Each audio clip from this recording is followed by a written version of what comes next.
So one of the most important skills that we're going to have to do out of this chapter is we're going to have to be able to use our solubility guidelines, okay? And the solubility guidelines look like this table here. There's a similar table in your textbook. And basically, whether something dissolves or not in water will generally follow these solubility guidelines for ionic compounds. Okay, now this just applies to ionic compounds or salts. And so some of the things you can count on is if you're paired up with, say, nitrate, NO3 minus, or acetate, which is CH3COO minus, you can pretty much guarantee yourself that they're going to be soluble. Now, we get into the exceptions. What the exceptions mean is that if you have like a chloride salt or a bromine salt or an iodide, these exceptions over here mean that if you have, say, anything other than silver, lead, or mercury, that they're going to dissolve. And let me go ahead and finish out this table down here. And this is strontium, barium, mercury, and lead down here. So the exceptions are what you really have to be careful about, are the exceptions. The same thing down here. Generally, your insoluble salts are going to be these sulfides, which is the S2 minus, your carbonates, phosphates, and hydroxides. But all of those, if you have ammonium with them, then they become soluble. So if you have like ammonium hydroxide, hydroxides are generally insoluble, but it end up being soluble at that point.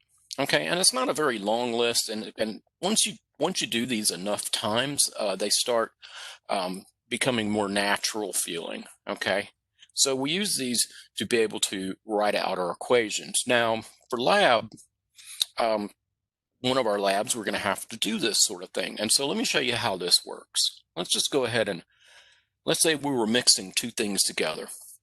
Okay, this is the general procedures you should follow when we're trying to mix things together and predict a product. So let's mix two things together. Let's say that we have some silver nitrate, and we're going to mix it with, say, let's do barium chloride. Okay, now both of these are soluble. How do I know they're soluble? Because first off, the silver nitrate, it has a nitrate in it. Nitrates are generally soluble with no important exceptions. The barium chloride, it's soluble because it's a chloride, and the cation part is not silver, lead, or mercury. So we know both of these are soluble, and we would say AQ to mean that they're soluble. And generally speaking, if you've got it in a container and it's dissolved, that means it's soluble. Okay, and it is aqueous. Now, our key skill here is going to be to try to predict what are we going to get. All right. Now, the first step there's stepwise that you need to do. This is a metathesis reaction, which means we're swapping the metals. Okay. But before we do that, we have to actually dissociate them, because what's going to happen is when they dissolve in water, you actually have the ions. And so since it's soluble, this would be silver plus the nitrate.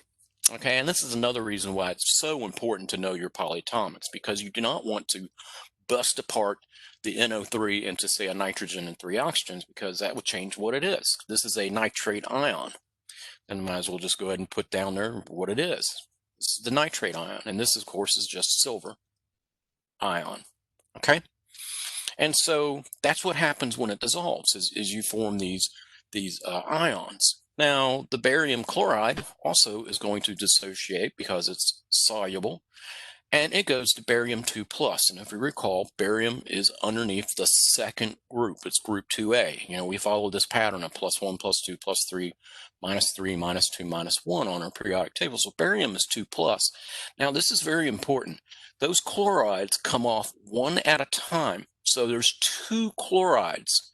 You put a 2 in front of the ion, okay?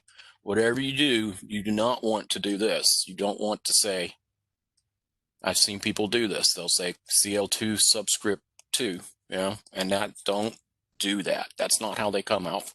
They come off as one chlorine at a time. So you've got two of them. And of course, chlorine being a next to the last column on the periodic table, we have that pattern, +1, +2, +3, -3, -2, -1. The chloride is a -1. So you have your barium 2+. Now what we've done is we've taken everything that is soluble, and this is going to be true on the right-hand side as well after we're done. We've taken everything that's soluble and we've broken them apart into their ions. Now, what makes a metathesis reaction a metathesis is we're going to swap between the two. We're going to swap and have them change places. So now the barium, we're just moving it over. The barium is going to be with the nitrate, and the chlorides are going to be with the silver. Now, I'm not going to pull down both chlorides to begin with. We're going to have to balance the equation anyhow. But we have to do this step right here first, and that is we have to make sure that when we combine these, that they're charge balanced. In other words, when we have an ionic compound, the total has to equal 0 for the charge. Now, if we go ahead and push together this barium nitrate, the barium and nitrate do not add up to 0. 2 minus 1 gives me +1. So if you recall, that means we're going to have to cross the charges. So that 2 is going to come down onto the nitrate. And remember, if you have more than 1, you go ahead and put it in parentheses, and the 1 came down on the barium. So now that barium nitrate is charge balanced. And we can do the same thing over here for the silver chloride. Now they're already balanced. And there we go. Now we have our compound. So this is what's going to be on the right-hand side of our equation. So going back up top, we can say, let me move this over so I make sure I'm not covering it up. And so what do we have over here? So now we have figured out what our products must be. And you look down over here, and one of them was the barium nitrate with parentheses 2. And the other one was the silver chloride. Okay, so we've got the proper products down here. We have what we started with, and now we have what we ended up with. And we can't skip this step. You can't skip this step. You have to go and break everything down into the ions first, and then swap them, and then make sure the charge is balanced. Because we're going to take care of, like those 2 chlorines, we're going to take care of those chlorines now by balancing our equation. So we look over here, and I see silver. On each side, I have 1 silver. I see 1 nitrate on the left, and I see 2 nitrates on the right. Okay, there's 2 of them there. So I need to put a 2 in front of the silver nitrate to balance out those nitrates. And since now I have a 2 in front of the silver nitrate on the left, I have to go back over here, and we're going to go ahead and put a 2 right there to balance out the silver. So now we have the 2 silvers, we have the 2 nitrates on both sides, we have 1 barium on both sides, and we have 2 chlorides on both sides. There's my chlorides. See the 2? Okay, that's 2 of them there. All right, so we now have our balanced equation. We've gone from just mixing 2 things together, and we're able to balance the equation after we charge balance the individual compounds. So you see, 2 silver nitrates plus a barium chloride gives me a barium nitrate and 2 silver chlorides. Okay, well, let's do another example. This is very stepwise. It's very stepwise. So let's say that we're mixing together, say, aluminum. Let's go with, why not? Let's go with a nitrate again. Here's aluminum nitrate, and we're going to mix it with, let's say, some sodium hydroxide. And I want to know what we're going to get. Okay, now first off, I can tell you that these 2 are soluble. How do I know they're soluble? Well, the aluminum nitrate, and that should be a 3 there. The aluminum nitrate, well, it has nitrate, and nitrates generally are soluble with no important exceptions. And we have sodium hydroxides, and hydroxides are insoluble. But if we go back to our solubility guidelines, but what do we know about hydroxides?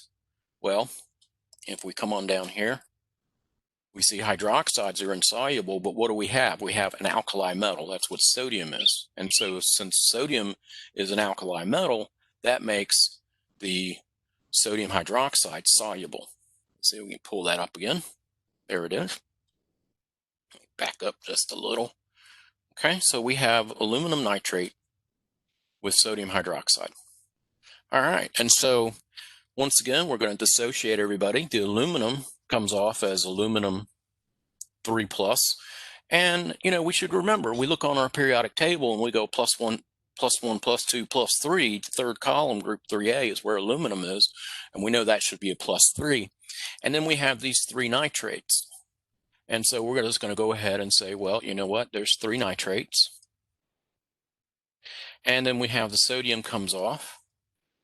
And then I know that the hydroxide is one of our polyatomics. So it's just OH minus that comes off.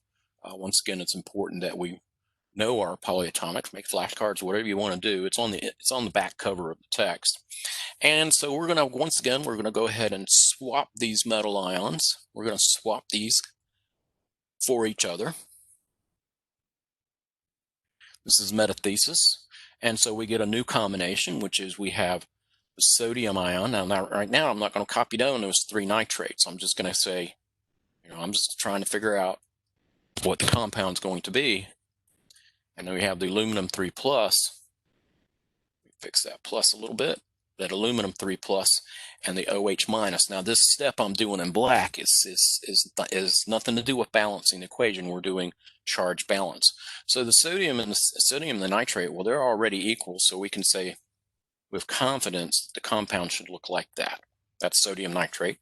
And over here, since they're not, the charges aren't equal, the 3 is going to swap down onto the hydroxide. Remember, if you have more than one, you have to put your polyatomic in parentheses. And so that 3 came down off the aluminum. So those are our products with the correct charge balance. Now we can go ahead and transfer them to the equation itself. And we have sodium nitrate and aluminum hydroxide. There it is. And so now we can go ahead and balance the equation and get our desired product. And so let's see, we have 1 aluminum on each side and we have 3 nitrates. And I believe that means I'm going to have to put 3 nitrates here with that. And that means that since we have the 3 sodiums and also the 3 hydroxides on the right-hand side, there it is. There's your balanced equation. Okay, because I'm balancing by sodiums, I'm balancing by hydroxides and nitrates. And finally, we have to decide, well, what's aqueous, what's going to be a solid. And so aluminum nitrate, well, we know that's aqueous because it's a nitrate, and nitrates are generally soluble with no important exceptions. And the hydroxide, sodium hydroxide, we know that's soluble too, AQ. Because hydroxides are insoluble unless you have it with an alkali metal, and sodium's an alkali metal. And now we go to the right-hand side and we see the 3 sodium sulfates, 3 sodium nitrates, and we know nitrates are soluble with no important exceptions. And then we go over here and we see aluminum hydroxide, and that's a solid because hydroxides are insoluble with some exceptions, aluminum not being one of those. And so here's our balanced equation with all the proper states on there, and that's what we need to be able to do. All right, so that's how you do it, and you can't skip the charge balancing part. Most of the time, if someone's going to make a mistake, it's because of this issue right here. They didn't stop along the way before writing down the product so that we can get it balanced. All right, so what else are we going to do with this? Well, if we have a balanced equation, such as the one that we just did, let's say that we have aluminum nitrate, let's just copy down what we just did before, plus those 3 sodium hydroxides go to 3 sodium nitrates, that's an O, plus our aluminum hydroxide. Okay, I'm just copying down what we just did. That's solid, that's AQ, aqueous. That's AQ, aqueous. And that's also AQ, aqueous. Okay, so here comes our next skill. So that was our first skill that we need to be able to do. And that is to take two arbitrary things, mix them together, and see what are you going to get? What's going to be the solid? What's going to end up being aqueous? And oh, by the way, you don't have to get a precipitate at all. You could get no precipitate, in which case you just have, no reaction. You just have a mixture. Okay, but in this case, we did get a solid. And so when we write out we call this the molecular equation because it's just all the molecules on this. So the first thing that we need to be able to do is write something that's called the full ionic equation, or the FIE. Okay, so we have this balanced equation, and what the full ionic equation does for you is it says, well, this is what I have dissolved in water, because the reactions don't just take place by themselves, they take place being dissolved in water. And so the rule that you have to follow, and this is pretty important, is that anything that's aqueous, you're going to break apart into its ions. And anything that's solid or a molecule, like water, you don't break apart, you leave it alone, you just carry it down. And so if we do that, well, the first one I'm going to do is the aluminum nitrate, and so I'm going to break it down into its individual ions. If you recall on the previous page, we started out by breaking everything apart. And so now we're doing it to write out what's called the full ionic equation. Now you have to be careful here, though. You see this 3, that does have to be carried down as the 3 nitrates, okay? There's 3 of them. And don't forget, that 3 on the outside of the parentheses tells you how many you have, and each thing that you have is an NO3 nitrate. And we do the same thing over here on the right, and we say there's 3 sodiums. And remember, that 3 in front of the sodium hydroxide means you have 3 sodium hydroxide. So you have 3 sodiums, and you also have 3 hydroxides. Okay, so everything on the left has been dissociated. So we're heading on over to the right-hand side, and I see the sodium nitrate, and that's aqueous. So I need to have the 3 sodiums to come off, plus the 3 nitrates, because that 3 in front means 3 of everything. So we go NO3, and don't forget the charges. Don't forget the charges. It's not an ion if it doesn't have a charge. So make sure you have charges. And once again, we're not going to do anything with that aluminum hydroxide because it is solid. Since it's solid, it's not dissolved. And since it's not dissolved, it's not going to be falling apart into its ions. So we just carry that down. And of course, that's a solid, and everything else is aqueous all the way across. Sometimes you just leave off aqueous. It's understood it's aqueous. But you do need to tell, which one's solid. It's the aluminum hydroxide that's solid. Okay? All right. Now, finally, we have something called the NIE, or net ionic reaction.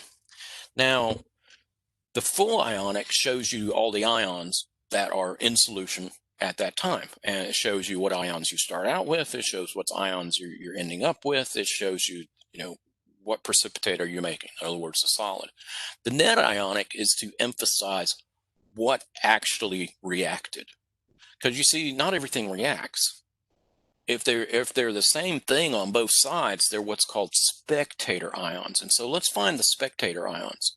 And so what I'm going to do is circle them. So whatever has not changed from one side to the other is a spectator. Okay, and anything that's left over must be part of the net ionic reaction, the actual thing that's happening. So let's take a look at that aluminum.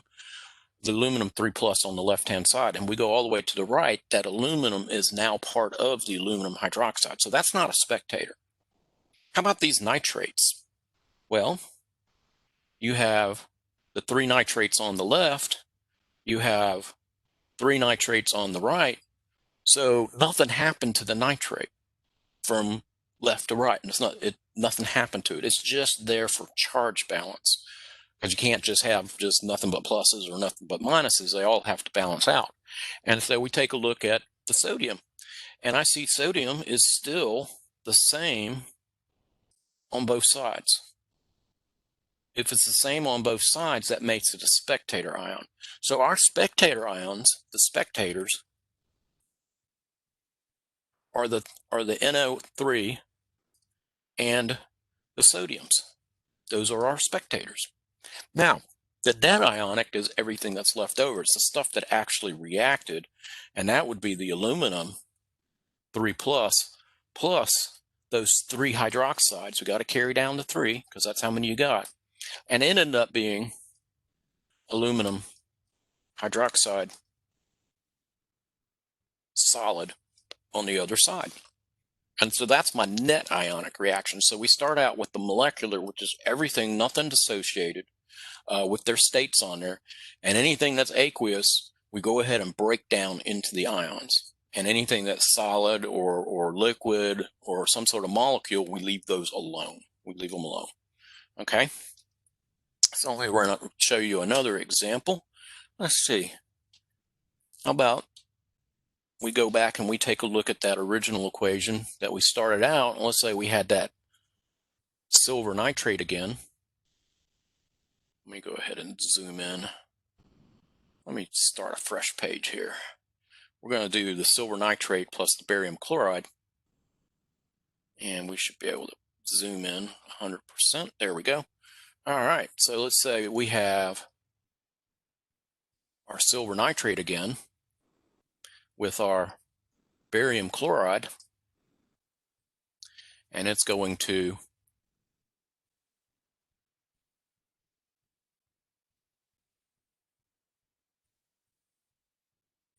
okay, and everything is charge balanced, and the equation is balanced, okay, as it is. This is from the previous example. And so what do we do with this? Well, this is the molecular, or the ME. In other words, it's the balanced equation. It's got everything there. And now we need what? We need the full ionic, which would be the FIE. And so we go through. First off, let's put our proper states here. Silver nitrate, that's aqueous because nitrates are generally insoluble with no important exception. Barium chloride is aqueous because chlorides are soluble except for lead, mercury, and silver, and that's neither one of those. And then we have silver chloride, and that is one of our important exceptions for chlorides is silver, lead, and mercury, so we know that's solid. And barium nitrate, that's aqueous as well because nitrates are generally insoluble. And you have to keep telling yourself these things. You have the table in front of you as you work these out, but just keep saying it to yourself. And if you say it to yourself enough times, you'll be able to do this without having a table in front of you. But, for the time being, practice with a table in front of you. So everything that was aqueous, we go ahead and break down. And so we say 2 silver pluses plus the 2 nitrate, because that 2 in front of there is 2 of everything. And then we have our barium, which is 2 plus our 2 chlorides. Keep it in mind, those chlorides come off one at a time, so don't be that person that writes down Cl subscript 2. That's not how they come out. And of course, the silver chloride is solid, so we're going to leave that alone. Don't dissociate your precipitates and your full ionics. And once again, we're going to have the barium 2 plus the 2. Remember, 2 on that parentheses means there's 2 of them, 2NO3, and that's also aqueous. So we're aqueous all the way across except for the silver chloride. And now we can do our net ionic. Let's go ahead and find our spectators. And we go through, and anything that hasn't changed from one side to the other, see the 2 nitrates don't change from one side to the other, and the bariums, it doesn't change from one side to the other. So to the ones circled in green, those are my spectators. So my spectators are NO3 minus and our barium 2 plus. Okay, those are our spectators. And so our net ionic is going to be everything that is not a spectator that changed. So we would say for our net ionic, we go, well, the 2 silvers with the 2 chlorides became the 2 silver chloride solid. Okay, and so that's our net ionic equation. That's how you do it. All right. So another kind of reaction that you're going to run across is something called acid-base neutralization. And what makes it special, first off, is you have an acid. Let's say we have an acid, H2SO4, that is sulfuric acid, plus a base. And we want to be able to predict the products of this as well. And the key to doing acid-base problems is to realize that, if it has an H in the front, that makes it an acid. And if it has an OH in the back, that makes it a base. And the net ionic reaction for all acid-base reactions is the same. It's going to be, the product is always going to be water plus a salt, okay? In this case, sodium sulfate with subscript 2 there. It's always going to be water plus a salt. Now, how do I know that this is the actual balanced equation? And I'll go ahead and balance it here. The key, and this is the molecular, the key to doing acid-base problems is to realize that the net ionic for any acid-base reaction is going to be H plus OH minus is going to give me water. That's the net ionic for any acid-base reaction. Okay, and that's going to be important because what you do is you focus on how many hydrogens you have here, how many H pluses, and we have 2 of them that are going to come off, and how many OH minuses do we have right here? How many? Okay, and so before we started balancing the equation, I saw I had 2 H's in the front. That means it's diprotic, and I only had 1 OH from the sodium hydroxide. That's why I had to put a 2 in front of the sodium hydroxide so that I could get 2 OH minuses with those 2 H pluses, which means that if I have 2 of those and we're going 1 to 1 to 1, then that means that has to be a 2 there, because it's 1 to 1 to 1, or 2 to 2 to 2, or 3 to 3 to 3 on that net ionic equation. After you do that, then you can go back and say, you know what, I got 2 sodiums. There's my 2 sodiums. I got 1 sulfate. There's my 1 sulfate, and the thing is balanced. And even if you didn't go back and look at the sodiums with the sulfates, you should know that a sulfate is a 2 minus, and the sodium is a plus, and the only way to get these to balance would be to cross the charges so that the 2 comes down on the sodium, and then you have the sodium sulfate. So you're right back to where you were. The beauty of doing this by balancing with the H pluses with the OH minuses going with the waters is that it takes care of the salt part. As long as you can count, it takes care of the salt part. And so what does the full ionic look like then? If I use the net ionic to balance my equation and get the appropriate species up there, then we have to go ahead and say, well, you know what? We have to figure out what's aqueous, what's not, okay? Now, the first 2 are definitely aqueous. H2SO4 is an acid, and acids are aqueous, okay? And the second one is a hydroxide, and it's a hydroxide paired with an alkali metal. So that's one of the exceptions for hydroxides being insoluble. So sodium hydroxide is a base, but it's also soluble. Now, the water on the right-hand side is a liquid. This is water.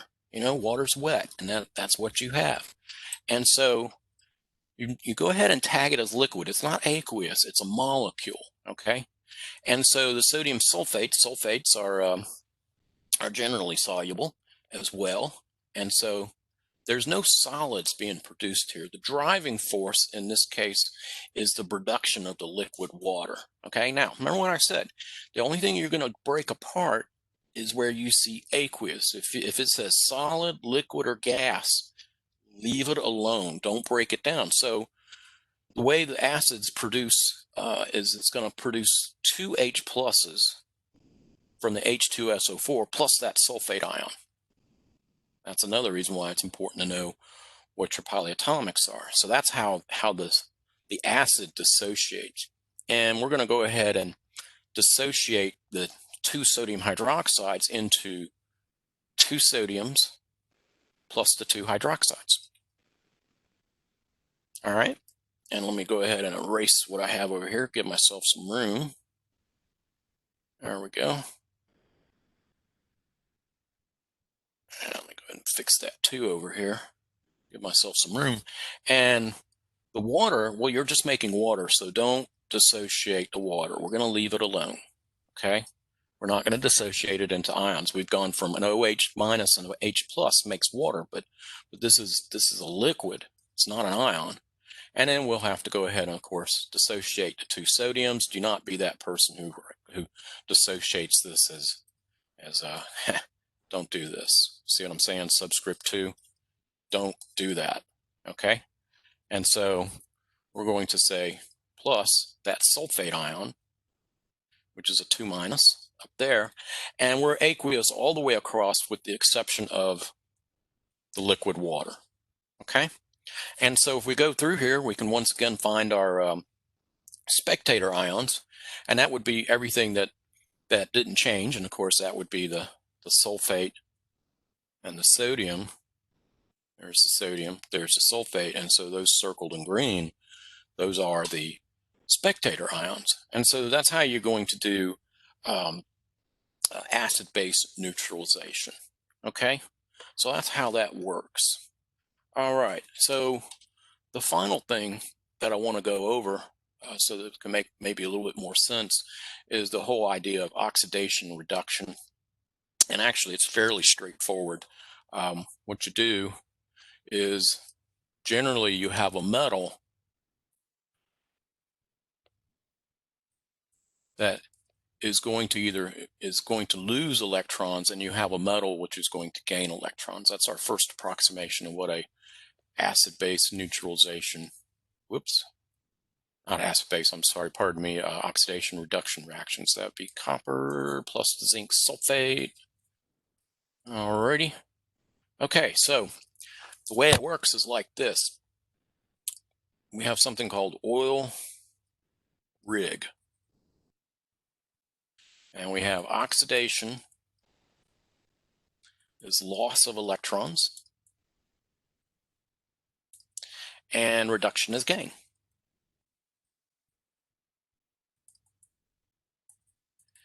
Now, the reason why we use oil rig is because, especially for reduction sounds like you're losing something, but you're actually gaining electrons. And we have to keep in mind that electrons are negative, okay? Now, the zinc on the left-hand side, what we have is something called an oxidation state. Oxidation state in ionic compounds corresponds to the charge. Okay, inside of a covalent compound, it's not the charge. But for our purpose right now, we're going to look mainly at aqueous oxidation reduction, which involves ions. And so first off, that zinc has no charge. It's just zinc metal. So we would say its oxidation state is 0. Same thing over here on the right-hand side. That copper, the oxidation state is 0. It's considered 0. And also, and we'll do some more on this, is your diatomics are also considered 0. Now, what's the charge on that copper? Well, the charge on a sulfate is 2 minus. The whole thing is 2 minus. Then the copper must be 2 plus. Okay?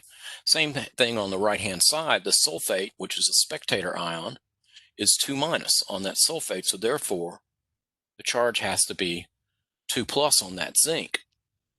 Now, to figure out which one's been oxidized, which one's been reduced, you just connect the metals. So this zinc is going to connect over here with that zinc, and this copper is going to connect over here with the other copper. The sulfate is not oxidized or reduced. You have to either gain electrons or lose electrons to be considered either oxidized or reduced. And so the sulfate is just there as a spectator ion. So the spectator ion in this case is the SO4 2 minus. So let's take a look at the zinc. So the zinc goes from 0 to 2 plus. Now remember, electrons are negative, and when you have something that's positive, it means you have lost electrons. Okay, so zinc lost 2 electrons, and therefore the zinc is oxidized. Okay, and we only refer to what's on the left-hand side being oxidized or reduced. We don't talk about the one that's on what it goes to. And so we do the same thing with the copper. The copper goes from 2 plus to 0, and what that means is that you would have had to gain 2 electrons. because if 2 plus means you're missing 2 electrons, and 0 means you have them back. You have the 2 electrons back. And so therefore the copper has been reduced. The copper 2 plus in the copper sulfate has been reduced. And what this looks like in a test tube is literally you go from this kind of gray metal, and it turns into kind of like this dark red metal. And what's happened is that zinc is being replaced by the copper, and you can actually see this as a color change. And copper sulfate is blue, and if you start out, this is copper sulfate, and it's a blue solution, bluish green solution. And then when you go over to when the copper precipitates out, now you have zinc sulfate in the test tube, and zinc sulfate is clear and colorless. And so it'll actually go from a bluish greenish color to a clear color. And the silvery zinc metal will be replaced by copper metal as the zinc becomes oxidized and goes into solution. Okay, so let's take a look at another one. And so how about if you had, say, silver nitrate plus aluminum? What would happen? Well, what would happen is that the aluminum would become aluminum nitrate, and then the silver will come out as silver metal, and there will be 3 of them. All right, so what's been oxidized, what's been reduced? Well, here's a pro tip for you. Metal by itself on left is always oxidized. Okay, so the aluminum is by itself on the left-hand side. Now, why is that? Well, if you think about it, if you're oxidized, you're losing electrons and you're going to become positive. Well, metals, when they become ions, always become positive charged ions. If you look at the periodic table and you see where all the metals are and you look at the charges, well, everything that's a metal has positive charges if they become ions. Okay, so if you start out at 0, you got to go to positive. But we can go ahead and do it just like we did the last one. We say, well, aluminum 0, and we come over here, and this makes aluminum is 3 plus over here. Over here, the silver is +1, because that's how you get the charge balance with the silver and the silver nitrate. And over here, since it's just the metal by itself, the charge is 0. And so once again, we're going to connect and see, well, what happened? What had to happen? Well, the aluminum went from 0 to 3 plus, so it lost 3 electrons. And the silver, it went from +1 to 0, so it had to have gained 1 electron. So it had gained 1 electron. And what does it mean to lose electrons? Well, that means you're oxidized. What does it mean to gain electrons? Well, that means you're reduced. So the silver plus in silver nitrate was reduced to silver metal, and the aluminum was oxidized to aluminum 3 plus. It lost electrons. So a good pro tip is that when you see a simple metathesis type reaction like what we see here, it's real easy to tell what's been oxidized, what's been reduced. Now, you might have to say, well, how many electrons? In that case, you just have to count. But for our first approximation, the first simple question you can ask about oxidation reduction is what is the metal by itself? And if it's the metal by itself, that's what gets oxidized, and the metal that's part of a compound, that's what gets reduced. And you can guarantee yourself that. Now, this is the molecular equation, and the rules would still follow the same to get the full ionic equation and the net ionic equation. We still do the same sort of procedure. We have to go through and decide, what's an ion and what's soluble and what's not. And the silver nitrate over here, well, that's aqueous. And so the aluminum metal, well, aluminum metal, it should be obvious, is solid. And same thing over here on the right-hand side. you can say the aluminum nitrate is aqueous because nitrates are generally soluble with no important exceptions. And we have solid over here. And so we would write out, anything that's aqueous, we just go ahead and write out as the ion. And anything that's not aqueous, we leave alone. And so there's my silver nitrate. There's the three of them. We have the aluminum solid. And then we have the aluminum over here, which is aqueous, and plus the three nitrates. Don't forget about that parentheses 3, plus the three solid silvers. Keeping in mind, if it's solid, we don't do anything to it. And then we go through and we find out, well, what's our spectators? And there's only one, because everything else changes from one side to the other, and that would be your three nitrates. They're along for charge balance. Everything else is part of the net ionic equation. So you have your three silvers plus your aluminum going to the aluminum 3 plus your three solid silvers. And so there's your net ionic equation. So it doesn't have to be two things going to one thing. It could be one thing going to three things. It can be 2 to 2. It can be whatever. What's important is that when you look at the net ionic equation, is that whatever is not a spectator must have changed. Spectators are the pieces that go from one side to the other without changing. Okay, so that should be a good start for this chapter. There's more, but these are your basic skills that you need to be able to do what you need to be able to do.